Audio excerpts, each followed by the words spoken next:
Now guys, pag-usapan lang natin ang breaking news. Ayon kasi sa balibalita, Daniel Padilla inamin na magjowa na sila ni Kyla Estrada. Di tulad nung isa.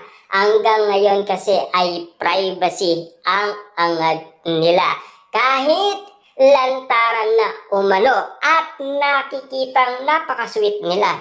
Pero pagdating naman kina Daniel Padilla at Kyla Estrada, walang lantaran na hindi mabubunyag. Diba? Na talagang may alam ang mga matang lawin. Na talagang kitang-kita nila.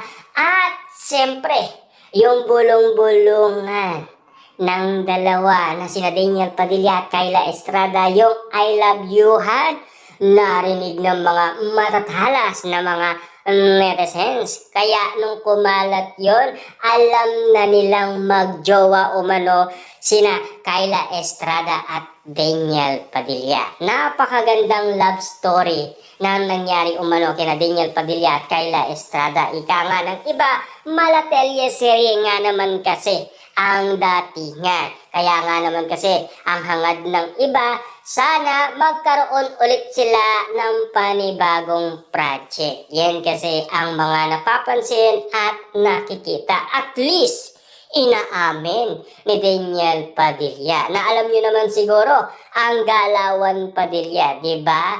Na dumadaloy sa dugo ni Daniel Padilla. Yan kasi ang nalalaman ng karamihan. Ang Galawan Daniel Padilla. Siyempre napaka-sweet naman kasi ni Daniel Padilla pagdating sa pag-aalaga umano sa mga katulad ni Kyla Estrada. Kitang-kita niya naman siguro.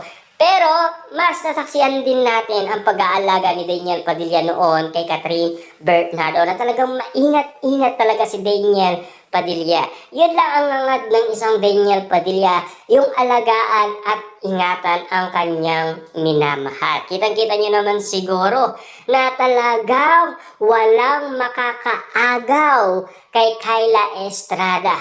Na talaga kung makadikit daw itong si Daniel Padilla ay binansagan na siyang linta. Grabe nga naman kasi, malalastik man nga naman kasi ang datingan. Ika nga ng karamihan. Yan kasi ang mga napapansin. Lalong-lalo na daw, malagkit na ang titig nila sa isa't isa na napapansin ng karamihan. Doon pa lang ay sapat na para maliwanagan ang lahat ng mga katanungan nila kung magjowa na nga ba sila Daniel Padilla at Kyla Estrada. Hindi tulad nung isa, hanggang ngayon, sikreto pa rin ang kanilang relasyon.